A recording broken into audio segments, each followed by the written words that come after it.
Hi, welcome to the Daiku Podcast. I'm Gary Snow. Today I welcome Ryan and Hunter from the Weekly Scroll Podcast, which provide in-depth, unbiased analysis of indie role-playing games, as well as creator interviews and actual plays called side quests. Ryan, Hunter, welcome. Hey, Gary, thanks for having us. Hey, Well, I am a big fan of the podcast. It's on my regular listening, and I don't know if it was Ryan that maybe you posted the fact that you like listen to like 5 hours of podcasts on a trip or whatever like that. And I have done the same for you. I've done like long trips, and I've said, okay, I got my weekly scrolls lined up, and I'm going to listen to one after another. So I feel like we're long lost friends here. So just reconnecting. But it's weird. I always feel like that like no one listens to it ever, and anytime everyone's like, I listen to the thing, I'm like, I feel like you're lying, but that's cool, thank you. So it's nice to hear. So well, I think it's a fabulous podcast. I love what you're doing. I love that you're supporting the indie space and the creators in it. But you just came back from PAX U, and tell us all about your experience there, and just in general, like good vibes. Great, yeah, tremendous vibes. Yeah, for sure. I mean, I've never been to a con, and Hunter hasn't either. So we worked the con. So the first con we ever went to, we worked, and all we heard the whole time was that PAX U was a great one to be the first one to go to in general. So they definitely held up the whole way. I would do it again in a heartbeat. So absolutely. Yeah, people were like overwhelmingly friendly and like very positive, and they were interested in what we were pitching. I mean, we had very few, maybe one negative interaction with somebody there, and that was, I mean, that for as many people as we dealt with, like that's amazing.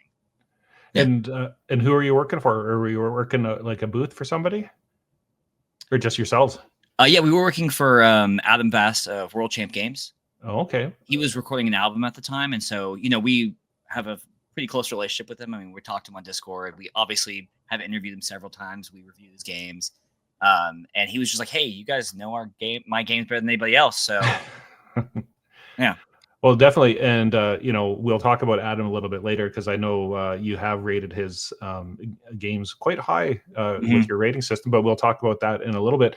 But that was your first cons. Like, that's kind of a little bit surprising to me that you haven't been able to make it to other cons. But it sounds like a good one to go to, because from all I've heard about it, I've never been there. It's kind of like a good indie tabletop kind of space compared to, like, say, Gen Con. Yeah, I couldn't tell you anything about Gen Con. I hear it's like way bigger. I mean, there was definitely a lot of really cool indie stuff. Obviously, there was some bigger stuff there too. I mean, Warhammer had a freaking huge chunk of it, so like it's not like it's completely indie. But I know that most of the people that we interact with in like the online space are very part of the indie scene. And we got to meet so many of them at PAX. It was really nice to see so many of the people that we interact with that do like actual like real indie stuff that are a lot of times like self-publishing or like in a very small group of people doing it. So definitely loaded with that there. So it was really awesome to see. And did you like have a chance to like look around, and did you discover anything that you're like, holy smokes, I had no idea this existed and I got to check it out further?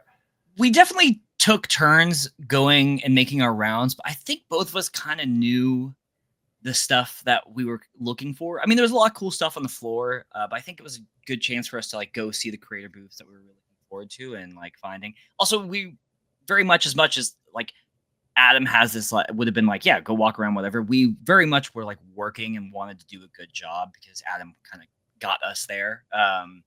But we definitely saw a lot of really cool stuff. I definitely bought too many things, and I had a hard time bringing it all back. I was at Gen Con, and I was just going to say I did the same thing. I bought like so much that I was like, I can't fit it into my suitcase. I had to actually ship it back to myself just because I couldn't fit it in. Yeah, I think I have to mail Hunter like one thing, but so I have a problem.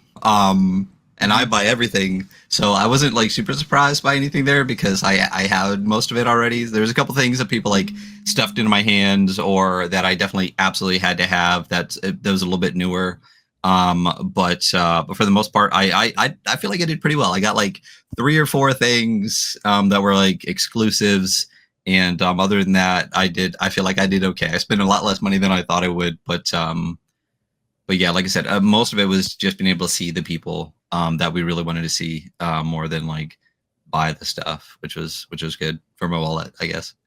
And I asked Hunter before we started recording, and you were on any celebrity kind of moments where you were recognized, because like your voice, like, is it possible that you're giving the books out and selling them, and then somebody went, I know you from somewhere? Yeah, there were a couple. Hunter, you were there for like one or two of them. People walked up, like people we've seen in chat a couple of times, came up, and they had like both. I think like a couple of times. I know at least two of the times they started talking to me. I'm like, oh no, I'm not Adam, and they're like, oh no, I know you're Ryan from the Weekly Scroll, and I'm like, oh, that's cool. Thanks, I guess. Again, like, I'll always have imposter syndrome with any of this stuff. Like, we're not a very big podcast. We're never gonna be big with the length of our episodes, which is fine. But it was really cool to have the people that actually like knew us come up and talk to us about the show, which is it's just really nice to actually hear that people actually listen and care about our terrible opinions. So yeah, we had a couple people come up and specifically talk to us about that. So that was awesome. I think the most surprising one that I had was I was talking to Johan Noor of, Johan. As Noor. one does. As one does. And obviously we've talked to him several times, but he was like, do you know that like when you guys are streaming and I see you on sometimes, I just hop in and watch for a little bit? And I was like, no, I had no idea actually that you ever watch our show. Oh yeah. So that was really I know. cool. I do. Yeah, I do. I notice. I do all of the streaming through Streamlabs and everything on the podcast. So like, and for those who don't know, like we stream live to Twitch when we do the podcast and just pull the video from that.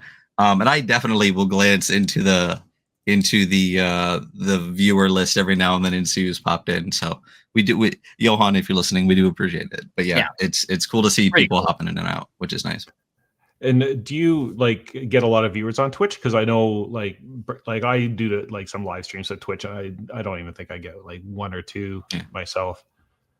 No, we used to. So before we did the podcast and we were just streaming like APs and stuff, we used to get like a decent amount of viewers. We'd have like 30, 40, decent amount of viewers. We'd have like 30, 40 people watching us and stuff. But now we don't even like announce it before we're literally live. And even then it's mostly like we are already live. We hit it just in case people want to hop in, or if the creator sees and stuff. We used to announce it a little bit farther out. But realistically, we use Twitch because that's what I'm used to doing. Because we did start like as streaming. Even when the podcast first started, I didn't even know it was going to be a podcast. I hadn't decided if it was just going to be like a little stream or not. But Twitch also allows us to kind of keep like a time limit. Like our ADHD is no, we let us swear on here. I'm not sure. It's terrible. Sure. So if we didn't have like a running timer telling us we've been doing it too long, I imagine it would take us way too long to do the episode. So that's a big reason why we do it is that we do have occasional episodes where like the creator will like hype up the episode in their own personal Discord. And so we'll have like a lot of people jump in, or we had like a weird one-off a week or 2 or 3 weeks ago, where like a lot of people jumped in and they were like very interactive. It was actually a ton of fun. But yeah, I mean, it's not really the point of what we do. It's almost like an artifact at the beginning of the process. And it's funny, like in the indie game space, and we talked a little bit before we started recording, that it's kind of a niche of a niche, and the audiences aren't kind of big, but it's kind of also about self-promotion. Like most indie creators are like, I'll just keep it on the down low. I don't really like, if I make good stuff, that's the more important piece. And so there's not a lot of self-hype. So in a roundabout way, you're actually not hyping yourself up enough, but I guess the nature of the beast in a lot of cases. But let's talk about, and we always got to kind of do this, how you guys got started into the hobby itself before we get more into your podcast. So maybe I'll start with Hunter. How did you get started in this little hobby? So I moved to California like several years ago, and I started hanging with a group that played 3.5. And so I started playing 3.5, and I still kind of really like 3.5. It's too crunchy for my taste now. And then we moved on to 5e, and then I moved back to Texas, and I started running my own 5e games. And I just kind of got tired of how much weight there was on the DM to run 5e. So then I started running Monty Cook's Cypher system, which is an imperfect system that I still do really enjoy things about it. And I think from there, Ryan and I just started talking about. Ryan really got me into like other indie games and expanding like my own palette of games, and then through doing the podcast, the first one I really got into was Into the Odd, a classic. And I'm still to this day, like a lot of my favorite games are from that kind of like branch family of tabletop games. They're like the D20 roll under, incredibly rules light, like implied setting. And yeah, my tastes have just really grown from there. I'm still always looking for something that has so little scaffolding around it that I can be very freeform in how I run it. But yeah, that's really my journey. And Ryan? Yeah, just getting in the hobby, 5e. I think a lot of people, when I was traveling with my job a lot at the time, and where I was living in 2014, my roommate at the time was like, "Hey, I just got this thing. It's like the 5e. It's a Dungeons and Dragons starter set. Do you want to try it?" And I was like, "Sure, fuck it, why not? Let's do it." Oh, sorry, I did forget to ask. Am I allowed to swear on this? Because yeah. Okay, right. Cool. All right, it's hard not to. So, but it's funny because when I started playing Dungeons and Dragons, I was like, I know all of this. Like, why do I know all of this? And I realized when I was a kid, I read voraciously. I still do. But my dad got to a point where he was just like bringing in like loads of books at a time from the library. And I realized that I had read like every TSR book ever. I had read every Faerun book, every Dragonlance book. And somehow I guess I never looked at like the ad in the back because I didn't even know Dungeons and Dragons was a game until like 2014. But I had read like every bit of possible lore. Like I read all the Driss stuff. I read everything. So when I started playing it, that made me kind of fall in love with it even more quickly. Because I was like, I know all these people. I know these characters. Like I know the history of this. That was kind of my jump in, was the starter set, and from there it just kind of, there's a long path to the podcast from there. Well, and then speaking of the podcast, like where I look back on your channel, so I did a little bit of research ahead of time here, and I was looking at it. It's about like 3+ years ago. So I'm, looking at this COVID times, kind of essentially. Was like, tell me, how did the podcast come to be? So we'll go back a little farther than before the podcast. I was into 5e. I was moving around a bunch, and then I got to a town and ended up staying there after I was traveling with work and everything. And there was like no tabletop hobby there. There was like one shop with like a really crappy back room full of people that were just like not very welcoming. So I started, I don't know if you know what Meetup is, like the company Meetup. Yeah. So I started a Meetup group, and just slowly built that up. Had some really great people around us. Anyone that watched the show a long time ago, Andy, Evil Andy, one of the nicest guys in the history of the world, Evil Andy, became like kind of like my second with the thing. We really ran it, but we got to the point where the Meetup group had like 350 people in it, which means there's really like 50 active people, but still, we were doing, I think we had like somewhere between 10 and 15 active campaigns going every week. We had Adventures League every weekend that brought in like 20 to 30 people every weekend. We had like monthly meetups where we had like 30 to 40 people coming. So it was pretty popping. And then COVID hit. So it kind of killed it really, really quickly. So our home game, the game that I was actually running with people, was an Evo campaign. Shock to nobody that listens to the show or knows me. Lord of the Edge. And we had been doing that for a while, and like to the point where like even people in the meetup, like I would have like guest players come in, stuff like that. It was fun. But we started streaming our Evo campaign mostly as a way to try to keep like the meetup together. Like we were still doing like movie nights and stuff, trying to keep people, lockdown was rough. So we started streaming our Evo campaign, and initially just for the meetup people. And then it kind of kept going and expanding. And once that Evo campaign ended, we started running some other stuff. Like Jason, who runs most of the Adventure Archive games now, started doing Merkborg, which really led into a lot of Free League stuff. So the channel was pretty much like an AP channel for a while. But AP in the sense that we were just like playing the game and people could watch. We weren't trying to be like voice actors or producers or anything. And then at some point I was like, hey, I kind of want to, I have too many fucking games. Like there's a million of them. Like I want to make sure I read the things that I buy. So I had this idea to do like a stream. And if anyone's listened to our first episode, the Merkborg episode, we actually have an interview on it, and it's just like it's Jess, who's also on the Adventure Archive, who's been with us since the Evo campaign. Because I was like, this isn't going to go anywhere. I'm just going to interview like my friend who just ran literally her first game ever. So if you listen to that episode, the ending, that's what you hear. And I wasn't even sure if I was going to turn into a podcast or if it was going to last or anything like that. But then that was Merkborg was our first episode. I think Troika might have been like the second and third episode because this is part 1 and part 2. And then Hunter, who's been my friend for a very, very long time, who actually we saw physically for the first time in 7 years at PAX. So that was cool. Yeah. Wow. He came on for, I believe it was episode 3, the Lancer episode. Yeah. And yeah, as soon as we finished that episode, we were like, so we're just going to do this, right? Like you and me, like this works. We're just going to do this thing, right? And we were also like, we'll never do a book as long as Lancer ever again. And then I we think only it was did like a 3 more two-parter, of them, wasn't it? but yeah. Yeah, we've done a couple of 2-parters and we decided to never do them again. So we just don't, we try not to talk as much, and our episodes are like 3 hours long anyway. But also, if you look at the analytics of part 1s and part 2s, it's like, it's such a huge drop off that you just don't want to do it anyway. But yeah, after the Lancer episode with Hunter, we both realized that like this is something that we really enjoy doing together. And it was a way to keep us connected, like I said, because we lived far apart from each other. And then that's just and now we're here like two and a half years later.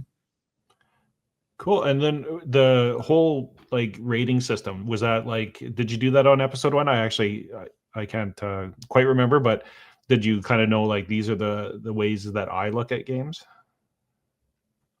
I gotta be honest, I don't even remember. I'm pretty sure we rated it because Jason, who like I said, runs mostly the AP side of our channel now, the Adventure Archive side, because there's kind of like a split in the channel. I run all the podcast stuff and the APs for that, and he runs a lot of the like campaign APs and stuff.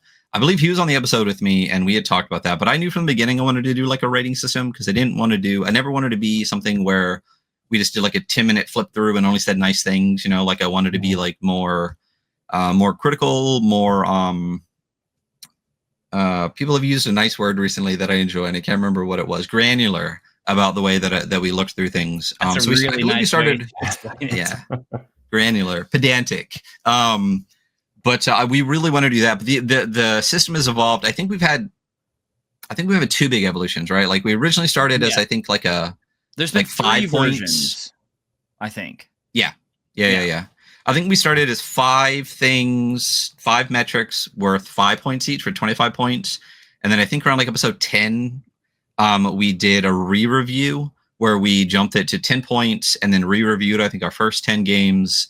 And then there was a point somewhere after like 100-ish where we tweaked 1 or 2 of the things to kind of fit a little bit, because we realized like in 1 of the 2 of the metrics we would always be like, but if it was this, it would be that. So we're like, why don't we just make it this and then it'll be fine? And then that's what we've stuck with now. And I feel like we're pretty dialed in. And the only change after that was zines, like very small books, like 30 pages or less. We eventually came up with a system where there's only 3 metrics for those, because it just didn't feel fair to like something that's like a 10 to 12 page zine versus like a 400-page book. You can't really compare them under the same metrics. So there's been a bit of an evolution in mechanics for that. Okay, so let's look at your categories, and maybe what I'll do is have you maybe jump in and explain what you look for in a category and what resonates with you, and maybe also a good example of like this one really nailed it and this is why, and that kind of thing. So let's start with art and layout. Ooh, that's a good one. So art and layout really encompasses, I mean, the art in the book, the quality of it, the amount of it, and the placement of it. That being not just that there's a lot of it, but that it's placed well, or that when there are like kind of dead space on a page, if that is filled in with art. And then kind of layout goes with that as well. What is the layout like? Is it incredibly readable? And does the art like flow within the layout? Is a thing that is also accounted for. We also just look at if like art is, I mean, I guess to what I just said, art is interwoven, even in like page borders and stuff. It's kind of just the whole visual aspect of it. Yeah, that's one of the ones that that evolved between the second and third ratings, because we originally had like art as a rating and like layout as one. But a lot of what we did for, and we'll get to use, you'll bring up usability in a little bit. A lot of what we talked about with layout was more usability of links and things like that. And we decided to pull the artistic, like just the visual aspect of layout out into with the art, because a game doesn't have to have a single piece of art in it to be a good game or to look really good, because as long like the layout itself can be like visually pleasing or have a lot of stuff in it. So we wanted it, basically art and layout is just the visuals of the books, front to back, cover to cover, and how the layout looks visually and stuff like that. So, and has there been any kind of standouts? Like I know Morkborg 10, obviously, yeah. But some other ones that are notable. Adam Vass obviously has also been making some like really killer games, and the visual style of it. And do you see trends in that area? I mean, I don't know about trends, but I do see like that kind of like family tree of games. A lot of games will like that are like hacks. Like, I mean, I played last night, I ran Bloodborg, right? And Bloodborg is a Morkborg like hack, and it carries along that very like art book style, but in its own way, and it's very like world champ game way. And so I don't know about other trends. I mean, I think like Karen hacks always like have this look when they're like their first kind of iteration. Ryan, do you think of any others? Yeah, I mean, the Explorers template is the thing that people use a ton, which is basically just like extremely relatively basic, like just like grid layout design. We'll see a lot in layout, but like, I mean, other notable games, the first one that jumps to my mind is Hell Knight from Gabriel Quiroga. When we look at so here's the thing too, is like a lot of our scores are going to be like 30 up, because we don't review bad games. We don't review games we don't like, because part of it is because we just don't want to be like mean on stream. We'll be critical and like honest to the point of maybe upsetting a couple people, but like we'll never be like mean. And we'll never do a game where we're just going to come on and bash it. That's just not what, like, we want to support indie creators. We don't want to do that. So rarely have we ever got like below a 5 on things. But like we said, a game doesn't have to have like a ton of art, but like 10s are generally more like very art house books. Another one from Galba Kuroga, Warpland, is one that was like very much like the book as art was part of why it was there. But you know, a lot of really good games get 8s, ones that are more like traditional style, you know, 2-column layouts and stuff like that. But they have like gorgeous art, a lot of great stuff. So it really just depends. And what we try to do is also keep previous games in mind. So like as we review more games, the pool from which we have to compare to other things kind of draws it. Like I feel like if we went back and re-reviewed like our first 50 games, like the numbers would tweak a little bit. Yeah, that's generally what it is. It's just like we said, the visual aesthetics of it. And in order to really hit that 10 mark, you pretty much need to be making an art book as much as a TTRPG book for that specific metric. Cool. Okay. Usability. What do you look for in that? Hyperlinks. Fucking hyperlink your PDFs. Like, so usability is something that like I feel like we're known for, but like I know that I'm the thing about it. Like I think we're both particular. You're the particular one though. Yeah. It's 2024. A lot of people read things on their phones, read things on iPads, read things on computers. I love having the physical book, but if I'm reading it for the podcast, I love the PDF. It's just something about like the way I can zoom in and really just like pull like individual parts out and look at it. So for usability, like we're talking about the PDF having bookmarks, the PDF having hyperlinks, the hyperlinks not only in the table of contents, but also like if you say like, find this on page 4, like I should be able to click page 4 and it'll take me to page 4. Like that is work for people, but like in 2024, like the being able to do that so you can navigate a PDF better, because you can't just like flip 20 pages, you know what I mean? Like as easy as you can, and with a physical book. And having that is a huge part of it, but also running games digitally. Like if I have the PDF up, and I need to jump to a section, it's really great to be able to just like pop out the bookmarks and click it, or click the hyperlink and go into that. So for usability, as far as like someone actually being able to navigate the book, use the book effectively, and also physically like having an actual like ribbon in the book is really, really nice. Yeah. You can hold your place. 2 ribbons, even better. 3, hey, you know, that's great too. And also, like, is the book in an order that does make sense for you to go through it? Is it set up to where if you have it at the table, it's easy to reference the book because you're like, obviously this is in this section, and this section comes after this section. Because I think after you read so many games, we all kind of understand there is an order of operations. You can switch several things around, but if you're hiding like things in sections that don't really make sense, like, is it easy to find those things and reference them? Because I play at a table with my friends twice a week, or once a week-ish.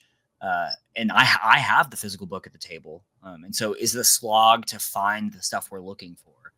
Also, yeah, ribbons help a lot. Ribbon bookmarks are best. And so just for the record, rules before character creation or character creation before rules? Okay. Ooh. So my opinion has changed on this. I used to love character creation first, and then rules, because I am such a character forward. Like, when I read a game, I want to make a character first, and that helps me really gain understanding of the game. But I've changed my opinion. I love when there is a opening section that exposes you to like the short end of the rules. It gives you just like every context for how things work, maybe not the full explanation, and then you get into character creation, and then it has the full explanation of the rules. Yep. And the reason for that? Well, it's just so I convinced him over time. And it's because going right into character creation before you get to rules, like, here's the thing about reading a book, right? Is like, it's like, yes, the book is always there. You can read character creation, read the rules, and go back to character creation. But like, there's so many games out there, and people are spending money on these games, right? And if people's first impressions are really important. So if you find the book like difficult to read through, or like, if someone bounces off of it, they might put that down and never pick it back up, you know, especially if it's just like a $10 zine or something like that, right? So the first impression is really important. So being able to read it front to back the first time and have a good understanding of the game is really important, because that will encourage people to want to play the game. So what I've liked is I enjoy character creation, but having an introduction to the rules, like, let me know it's a 2d6 system. Let me know that something like grit is an important thing. Like, just a brief intro to the concepts even of the rules you're going to use, and then hitting character creation allows you to understand character creation while you're reading that thing better than if you're just like, oh, this is talking about a grit or like a roll under, and I have no idea what any of that means until I eventually get to the rules, because then I have to come back to this again to like understand the thing. So like having an introduction to the concepts and then the characterization and then the rules just allows for like a really, in my opinion, and I think I convinced Hunter, just a better flow on your first read through to have like a good understanding of the game, which I think encourages people to play the game. I think it's not just you convincing me, although you did definitely convince me, but I think, you know, through doing this, I've run so many different games now, and I've had to introduce so many games to players that, like, frankly, it's much easier for them to get exposure to the rules and then make a character, because that might be all they do before we sit down at the table. But then they come in with like a better understanding than if they have to read through all of it afterwards, because sometimes they won't. So. And this might be a good opportunity to kind of jump in and kind of go, when you first get a book, so you've ordered it, you kind of get it in, like, what's your process for like how you kind of absorb it? So I back a lot of Kickstarters, too many. I don't look at PDFs until I have the physical book in my hands. And then I generally, like, whether it's the show or not, like, I'll get the book, I'll feel the book, I'll scour through the book, I'll flip through and stuff like that. And then I'll either sit there on my computer, or I'll bring it up on my iPad and I'll hop on the couch, and then I'll just, you know, scroll through it that way. I love having the physical thing because there are a couple books too where I was like, no, I'm reading the physical for this one. I need to. But that's generally what I do, especially if we're going to do it on the show. Like, there's a bunch of books where we've talked about the Kickstarter on the show, received the Kickstarter, and then reviewed the game after. So being able to interact with it from before it even started to get in our hands. But that's generally what I do is wait till I have it physically, flip through it, and then go through the PDF. Yeah, I will often wait for the physical, but I don't always. But I'll mainly, my first time going through is I'll skim, and then I'll read anything that really, really pops out to me, whether it be a couple of like kind of key rules that stand out about the system to me, like immediately off the bat, or the character classes, or just kind of like lore tidbits. And then usually I'll plop down in bed with like with my iPad or with a physical book, and I'll put on like Questmaster or some other like dungeon synth artist, and I'll actually do my reading through it. Yeah, Cool. And anyone out there that reads books, whether TTRPGs or novels, especially, listen to music while you do it. Find a soundtrack that's got a movie similar to what you're doing. But I do the same thing. Like when I was listening to Hell Knight, obviously there's a soundtrack for that. When we're listening to like weird sword and sorcery stuff, I'm putting on some doom metal, or I'm putting on some dungeon synth or something. Like it really helps the immersion a lot, and it helps my ADHD focus a lot more when like all of the vibes are in the game. So if I'm reading some super dungeon crawly sword and sorcery stuff and I get dungeon synth like banging in the background, it's super helpful. And so before we move on to maybe the next category of rule set, I want to ask you guys. So you mentioned you back a ton of Kickstarters and get your books, and just talk to us about the selection process for your reviews, how you maintain impartiality or unbiased or whatever you want to call it. And just like, how do you select the games that you review? I would first off say that we are definitely biased. I don't know. I would say biased. Maybe not biased. We're definitely opinionated. We're opinionated. We'll say that. For Kickstarters, I'll have it up, and Ryan and I kind of shoot stuff back and forth. Or Ryan's really way more up on it than I am. So a lot of stuff that I find that's really cool is because Ryan sent it to me. And I just kind of look through and see if it grabs me. Like a lot of times I'll be grabbed by art.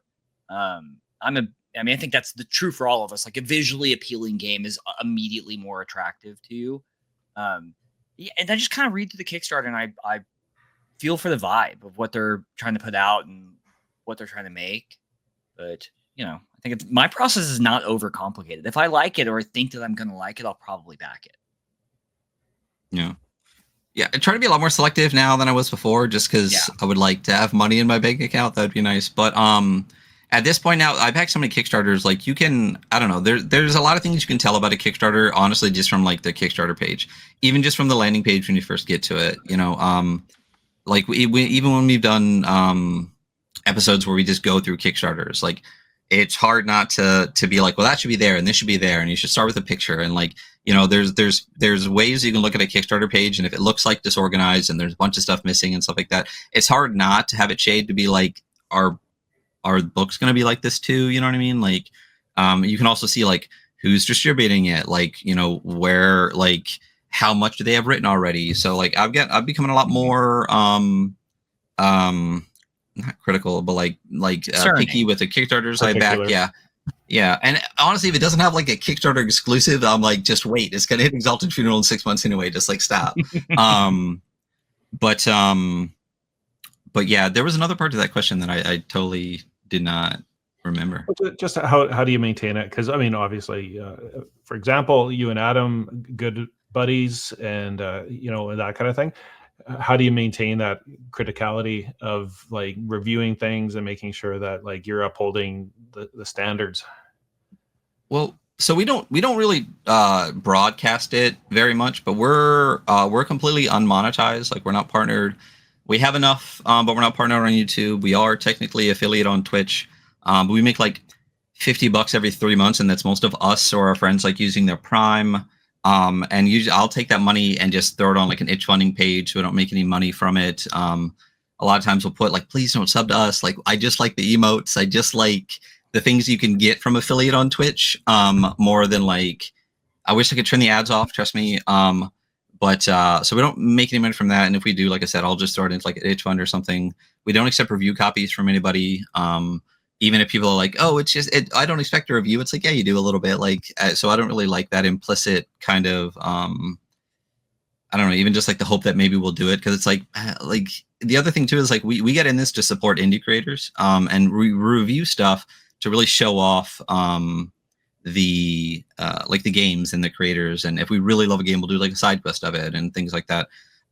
So to us, that it means like financially too. Like if we're willing to talk about the game on the show, and willing to have someone on to talk about their stuff, then we also want to like financially support their stuff. And that is in no way, shape, or form saying anything about anybody that is monetized or anything. Please, obviously, this is just an us thing.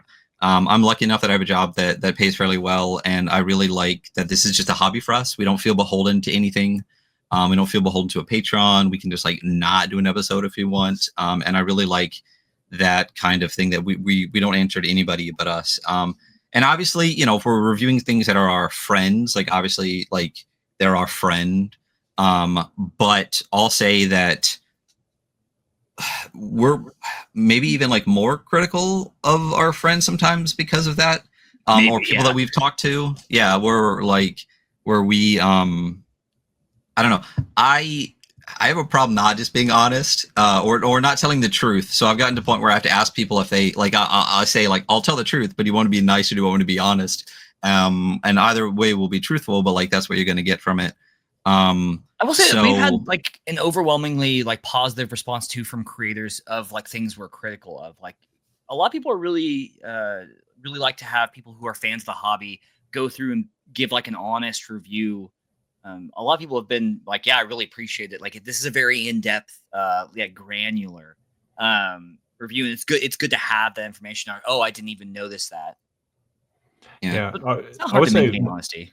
Most people actually in the indie design space really appreciate that. Like I've shared stuff, you know, with friends or whatever like that, and they're, oh, it's awesome, and that kind of thing. And you're like, I'm my own worst critic, and I actually want somebody else to be a worse critic for me to like go like, no, like you missed this and missed that, so that you can improve. And that's like the name of the game. You want to perfect the art form. Yeah. Well, I'd say honestly, that's probably the one of the biggest feedback we get from creators is that, you know, we've heard a bunch of time that like their friends are great, but a lot of them are yes men and they're going to say it's great no matter what. So being able to hear things that they missed or a different opinion on things that they wrote. We've had a bunch of creators reach out and say that they appreciated, the granularity, the pickiness, the pedanticness of what we do, which always feels great. We're going to do it regardless. So it's nice that some creators like have really enjoyed some of being able to sit down and take a critical look at it. But it also has made it hard to not be like that. Like I've gotten to a point where I've had to, like, people will send me stuff and I have to ask them, like, do you want me to just look at it or do you want me to like critique it? Because like those are two completely different things. Because I would find myself being like, yeah, but you could change this. Yeah, but you could change this. And they're like, no. Like I just wanted to look at it. I'm like, oh, okay. So I just have to kind of be a little bit more careful to not have like that same kind of critical eye when people don't want it. But yeah. Okay, let's move back into our list. So number 3 was a rule set. What do you look for in a good rule set? Oh, so I don't know. This is an interesting one. I mean, because it's really dependent. I mean, there's so many different like hacks or like variants. For that, it's really if you are using a pre-established rule set and you're adapting it, like how well did you adapt it? Does it really fit into the space of the game you're trying to make? Like if you're making like a 2d6 mixed success game, is the genre like fairly appropriate? Because, you know, in that system, there's usually more success than there is failure, even if it's just a partial success. And does that really like go with what you're doing? Or if it's a wholly original rule set, like how does engaging with that rule set feel within the context of the game? Does it really fit in to what you're trying to accomplish? That one's a little bit, you know, we always have that one's always a little bit longer of a discussion as we do that rule set, that ranking, but that's more or less the gist of it. And do you find yourself leaning towards like, say, whatever you want to call it, new OSR, kind of minimalist kind of design ethos, or do you still like a bit of crunch? I think that as much as I like a very minimal rule set, like I wouldn't rate a heavier rule set lower because it has more rules. As long as those rules like work really well within the system and they feel like a natural progression of that system. Yeah, I think that's the biggest part is like, again, like we try to keep in mind previous games when we've done it. So like the game is as much ranked against other games as it is objectively unto itself, right? So like we've only ever given out 2 10s, and we even debated heavily like both of those at the time, and like I don't even think it was like months or like even years later we switched one from a 9 to a 10 in our heads. The only 2 10s we've ever given out, like the hard 10 was Kingdoms from Sophia Tinney. Best game I've ever read in my entire life. It's amazing.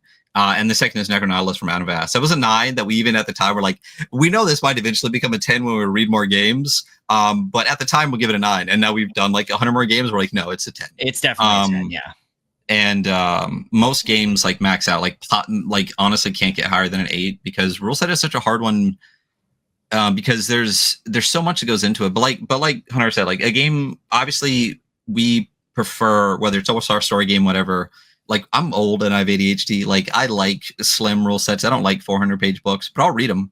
But the problem, I think the issue more with rule sets in longer games and why sometimes they might get lower scores is because of how much harder it is to communicate the rules in an effective way. So the more rules you have, the more work you have to do to make it all feel cohesive. And if that slips a little bit in some of the spaces, like it's more noticeable because you have 400 pages of it to go over. So in a small rule set, I think it's a lot easier to keep it tighter, more focused.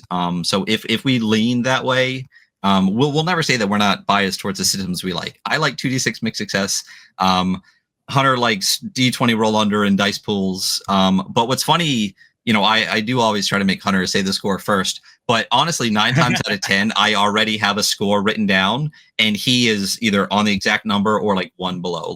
Like as far as how we view games, it's very rare that we're more than like a point off each other on our initial assessment. But again, rule set's just a hard one because there's so many of them. And I think a lot of times it's how interesting something is and how well it's communicated. Because you could have the best game in the entire world, but if it's hard to parse how you communicate it, like we can't rate it high because I don't understand how to play it. Like I'm not going to name names for any of this stuff, but there's some that are like, I know this is great, but like I'm beating myself senseless with this book because it's hard to read this thing.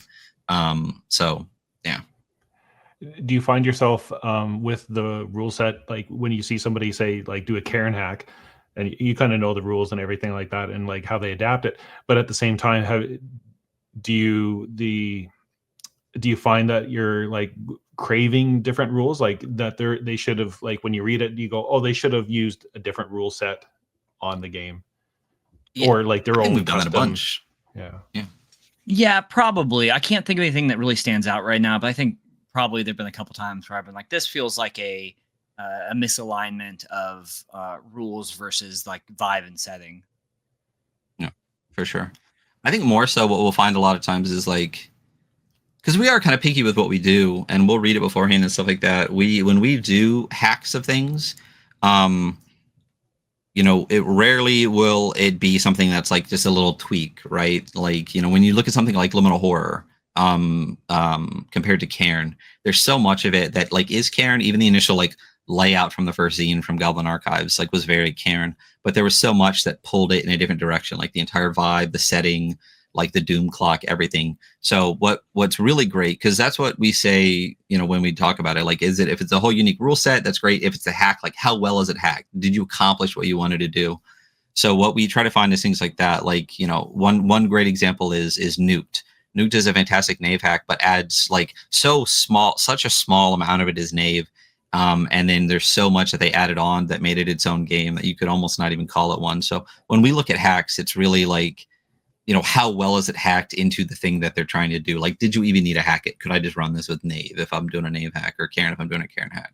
So that's what we look for more than anything. And there's a lot of people that do some amazing stuff with hacks out there. So, that's definitely, we enjoy going over hacks. I mean, every game's a hack at this point, but Well, it's always funny to see the like how it starts and how it like finishes, because like just like art, graphic designers like are constantly like stealing ideas, but by the time you actually execute the idea, it completely looks different, and you've built upon the scaffolding that or the platform that somebody else has already made. Yeah, I mean, Frontier Scum started as a Merkborg hack, and now I wouldn't even call anything close to Merkborg. So, those are the kind of games that are really neat when you start as something and it, like you said, becomes something completely different. Which probably leads into the next category of originality. So we talked a little bit about like the rule set part of it, but originality as far as like maybe more vibe. Yeah, so this is kind of the most variable one, because like, what is originality? What about this thing that we're going through is or is not original? I mean, is the rule set original? Is the like the kind of like ethos or like theme of the game like incredibly original? If it's this is kind of where things suffer when it's like genre emulation. If it is genre emulation, is anyone else emulating this exact same thing, or is this like, oh, no one's done this yet? This is an incredibly original idea. Yeah. I mean, I think the most recent one is like the Alien RPG. loved it overall, but like as far as originality goes, it's a sci-fi adventure game of a movie. So it's like, you know, some of the and it uses like an in-house system, right? Love the game, but like you can't really give something like that's original when it's like it's a system that they've used for 6 other games. It's literally meant to emulate a movie. So things like that. When we're talking about originality, you know, like Hunter said, it could be art, it could be rule, it could be like any single one of those aspects, or it could just be like a catch-all, like you said, kind of vibes related. But a lot of times we're trying to find something that like feels unique, you know, like if it is a space game, does it do it in a different way? And like Hunter said, like when it's genre emulation, it's hard to give something, you know, a bunch of points when it's like we're literally trying to be this thing. It's like, okay, that's, you know, you'll get your points elsewhere then, you know. Oh, I know, Hunter, you mentioned that you were kind of for Free League and Aliens and like the IP blight that they have kind of got themselves into. And I know like they've said, yeah, I think that's enough IPs and that they're going to like steer away from that. But I often find like the some of the most like unique stuff. And luckily you're in the indie TTRPG space that like that's some like really unique areas that have been coming up. Do you see any kind of genre or kind of niche that hasn't been filled, or would you be filling that yourselves if you could figure that out? Oh man, you know, I don't know. I think I'm just maybe not clever enough to look for a niche that hasn't been filled. I just know when I see it that I'm like, oh, that's one that hasn't been filled yet. Yeah, I mean, it's hard because a lot of the indie scene, just like I think movie genres, like goes in waves. Like you'll hit a batch of like just a ton of Merkborg for 6 months for some reason, and then you'll hit like a Mothership batch for some reason, or like a whole space one, and then like for some reason everyone like comes back on dungeon crawlers. So it's I can't think of like a niche specifically, but it's when you do something like super weird and far out there, like Cyst or something like that. You know, it's you know, I don't know. Originality is hard because you don't know it until you see it because it's original. You know, like so. That's kind of where that one falls into. It does kind of sometimes end up being like a little bit of a catch-all for everything. Do you think the you know, just you mentioned Morkborg, do you think all the Borgs have run their course? Do you Gosh. Listen, you know what? Let's be political about this answer. I really enjoyed Bloodborne. Like I know that we're obviously like big Adam Bass fans, but I really did enjoy Bloodborne, and I do like the kind of way that it kind of mixes in the like desperation of Merkborg with like a more modern like devil may care, you're vampires in the city, who cares what really happens? You're tired of living anyway. Like I thought that was a great iteration of that. But like, yeah, maybe there are too many Borgs. Maybe there might be. Okay. There might have been too many Borgs 2 years ago, but we're gonna keep getting more. But I love Merkborg. It's always gonna be one of my favorite games. Yeah, check out Fast and Furious Borg. You know, but definitely you seem to like kickstart like a whole new wave of things, right? Like it's I don't know when it's gonna peter out or if it'll ever peter out, but it's definitely been like. When I think of indie games over the last 4 or 5 years, it's been like right at the forefront for a lot of different reasons. Value, the final category. What do you look for in value? This is a mix of it really is bang for your buck's the best way. Like, you know, what is the actual price point of the book? What comes with the book? Is a book in PDF? What tools are in the book? Does the book have stuff in it that allows you to just generate adventures continuously for a long amount of time because that increases value? Is there a ton of third-party content that's easily available? Are there tools that you can use to run your game, which kind of spills into usability sometimes a little bit, but that are free online? I mean, bang for your buck's the best, simplest version of that. Yeah, I mean, you want to get a good score? Just make the PDF free. Like, don't do that. No, let's be honest. Some of the biggest and best games out there right now have free PDFs, right? Karen is free. Karen 2E just is free. Merkborg is free. Mouse Ritter is free. Like, I know people, need to make money to survive, but like what I think a lot of people miss, especially like I think newer creators and stuff, is if you put out like a good game and then you support it and you build a community around it, that game will make you so much more money in the long run if that's what you're looking for, but you will have the support for it forever. So Karen, free game, right? Yohai was literally like putting those things like free libraries and stuff and doing whatever. The game is always free. There's a website we can do it even more. Karen 2E comes out, hits Kickstarter, does $250,000, right? Like, who's paying $250,000 for a free game? Everybody, because they love the community and they like what Yohai's done, and everything like that. So again, Merkborg, bare bones edition, completely free. Mouse Ritter, completely free. Not only that, has like every tool under the sun to run it, and they cannot keep that box set in print. So you know, it's if you make something that you really enjoy, that people enjoy, and you make it accessible for people, whether that's community copies or whatever, more people will play your game, and you can build a community around it, and then garner support and financial, you know, windfall from that. But yeah, I think value actually used to be called accessibility in one of our. No, value originally was called, I think, cost when it first started. It was literally a price. I'm looking at the Morkborg. It's got a 10 for price, basically, because they have the free version, right? Because it's free. It's hard to not give. How do you not give a 10 to a game that's free? Like, it's hard, you know. That's one of the ones that can vary wildly, but like, that's one we have issues with. Like, I think that's probably got the most 10s because that's what we'll run into a game that's free. Like, how do you not give a high score to a game that's literally doesn't cost you anything? Cool. And actually, the evolution of it, like, I'm now looking at the Morkborg thing. So yeah, the art and style is the category. Layout and function was the second category, and then rule set and crunch was the third category. Originality and then price was the last two. So we art and layout, and then what was the second one? Layout and function. Art and style was the first one, and then layout and function. Yeah, so we kept basically like style was layout visually anyway, so we just bumped that one up, and then function became usability, and that was the most of the evolution there, and then the price we wanted to switch to value because, like we said, it wasn't just like the price point; it's all the stuff you get for it. So that's kind of the evolution from that. So obviously, I have a lot of indie game designers that like watch my channel, or aspiring indie game designers.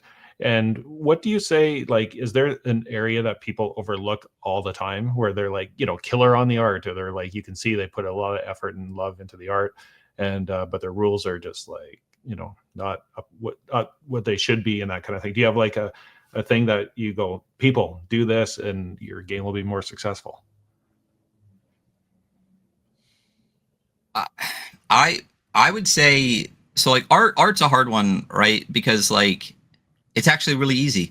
There's so much public domain art there, and there's so many like tutorials to like make public domain, like Chocolates, like Brandon, he has so many amazing tutorials to just make good art, to just do that. But honestly, I would say layout more than anything. People pick all like just awful like body fonts and stuff, like where it's hard to read, or it just looks, I don't want to say, like, it looks a little tacky, like it looks extremely amateur in a ways that sometimes people do layout. Like, pick better body fonts, like pick like typefaces. I would say that more than anything, you know. And a lot of people, listen, I know that you want to do your own art, and sometimes it's great if that's what you want to do, but like, public domain art is beautiful from like really famous artists, so that's really great. But if I had to say one thing more than anything, I would say a lot of new designers like price games very high for their very first thing that's kind of amateurish, and I would say more than anything, like the actual like physical layout of the text, people could get more critical friends to tell them that it could be tweaked a little bit. Maybe size it down a little bit and pick one without serifs in your body set. Yeah, I would say maybe don't explain something more than twice. Is a big one that we run into.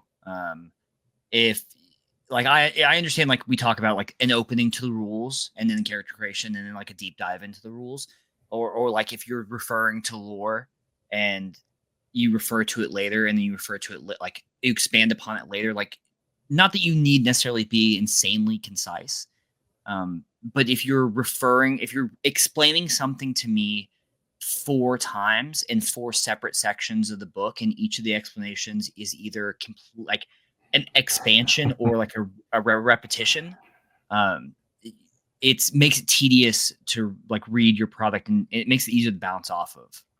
it's also bad when the 4 explanations are different. Yeah. Yes. And they lead to ambiguity. Yeah. Well, you're going to get one of two things, right? They're all 4 going to feel different, or they're just going to be the same thing copy pasted 4 times, which makes it pointless. But at that point, it's just like it's that kind of lends to the fact that it's maybe a little bit poor organization. Like if you feel like you need to address things 4 times, then maybe you should just expand it, when it's addressed the first time. But no, I mean, indie creators should make a million things, because guess what? Like, I've never made a goddamn thing. So like, this is very much a case of, if you can't do teach or critique or whatever it is, like, obviously we're both working on like 8 games, just like everybody else. But at the end of the day, here's the thing is like, make stuff, make a million things. Like, you will learn from your mistakes. You will learn from people, like saying it's bad, you know what I mean? Like, they'll tell you why it's bad and you'll do better the next time. I would say, honestly, if I had to say one thing, I would say don't take forever to put it out. Don't think it has to be perfect before it goes out, because more times than not, when I've seen something take like forever to come out, you've looked at it for way too long and you stop seeing the flaws in it. Just put it out there so that other people can point those flaws out to you, because guess what? There's plenty of 2Es out there. And if something you really like, just do that. So I would say more than anything, make it, put it out there, price it where people will actually be able to access it. If it's the first thing you've ever made, and it like, don't make it like $25, like put community copies up, let people read it, let people critique it, open up a Discord so people can look at it. You can always put out, version 2, version 2.5, version 2.6, version 2.7. Like, yeah, it's fine. D&D's been doing that forever. Yeah. Speaking of which, the behemoth of D&D, and obviously your concentration on indie games, do you ever get frustrated with, when you're talking to somebody, or like, and you're just like, you gotta see these indie games, like try them out? And how do you convince people? I don't. Yeah, I'm less frustrated about it now than I think I was when we started the show, or we got like medium way. At this point, I'm like, you know what? If you like a game, even if I don't like that game, good for you. Play that game. I mean, at this point, I don't love 5e. And I play it once a month with a group of friends that I really like, because I like them and they like the game.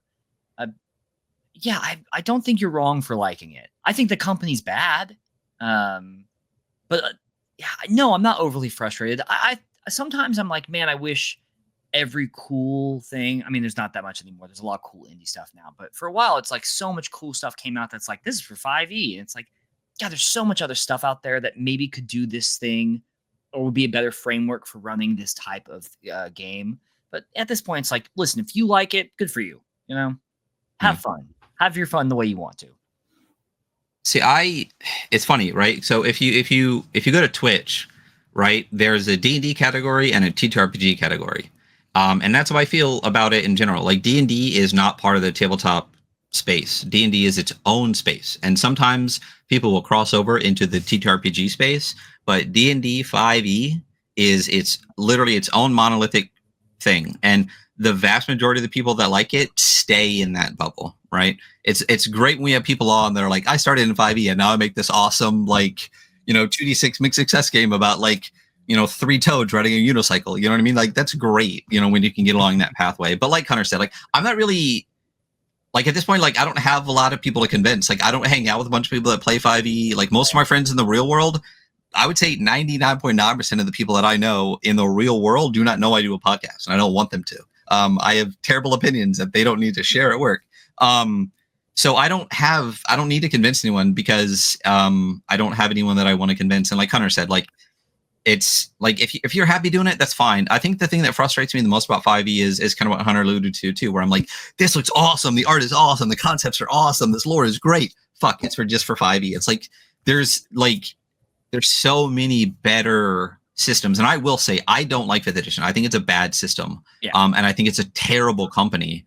But if you play it, I'm just gonna be like, cool. Like Hunter said, like, I hope you have fun. But I could tell you 5 games that you would have more fun doing. And when people at work, like, I have introduced people to tabletop role-playing games, like, I want to play D&D. And I'm like, all right, I could give you D&D, or I could give you an hour on why you shouldn't. And honestly, more times than not, like, I convince them to just play Mouse Rider, Like that's what it comes down to. That's what I introduce people with, and I think people have a lot more fun with that than if I better. So when I ran the meetup before, I would run a bi-weekly introduction to 5e class with 6 people. That's somebody fit in my apartment at the time. An introduction to D&D, just giving basic concepts and building a character, takes over an hour and a half. And trust me, because I've done it literally dozens of times. It takes like an hour and a half to really have people actually take a paper character sheet out and understand why they have like a +3 modifier. And that's insane to me.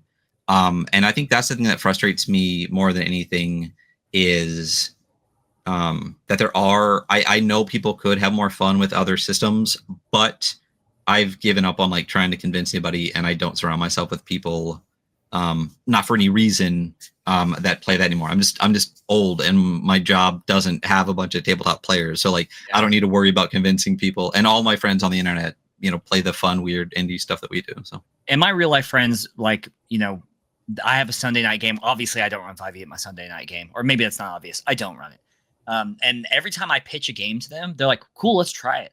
You know, like they're very open-minded to whatever. They still run a once a month 5e game that I play with them in, but they're always down for, you know, we're running the job the weekend before New Year's to do a New Year's heist game. And I just pitched it to them. They're like, yeah, I mean, they were just open-minded. So. Plus that game's awesome. But I will say, here's the thing. One thing you'll get a lot is just like, I don't have time to learn a new game and all this and that. I'm like, every time my answer, like the only thing I'll say is like, you do not only know one card game. You do not only know one drinking game, right? Like, it's crazy to be like, you don't only watch one TV show. You know, it's crazy to just be like, no, I have this one piece of media that I like in the genre, and that's it. Like, there's no other medium that they would be like, I only watch one show, I only read one book, I only, you know, play one card game. Like, you know, that it's just, you know, and I've seen people go, oh, actually, yeah, you're right. Like, I do play like 4 different card games. I know all these games. Why would I just stop at one game? So that's it. Cool. Well, as we wrap up, let me just go through like the top ones. So you got Mark Borg at 44. Hell Knight by Gabriel Quiroga. I interviewed Gabriel, so I'll put a link up above. Soul Burner by Adam Vass and Cyber Metal by Adam Vass. So you got 2 in there, and I interviewed Adam, and I'll put the link up above as well. Do you see a contender coming that you go, oh, there's a Kickstarter coming, and I go, I got good hopes for it? So here's the fun thing. We actually really only pick the game that we're going to do next week, like the week before most of the time. Sometimes we'll we'll have a couple months scheduled out. Like we had a few months this past year scheduled out, but most of the time we're like, hey, what do you feel like doing?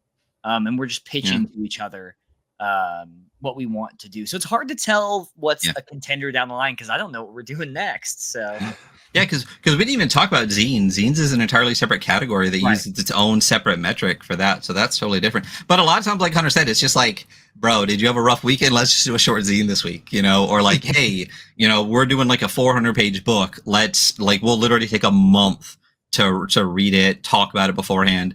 But like realistically with the show, like we rarely, like we don't talk before the show. Like we'll pick a game, and then Hunter will read it, and then I will read it. So the first time we really sit down and really discuss it, for the most part, like 9 times out of 10, unless there's something that we're literally like, yeah, we might send a message. Don't understand this. Yeah.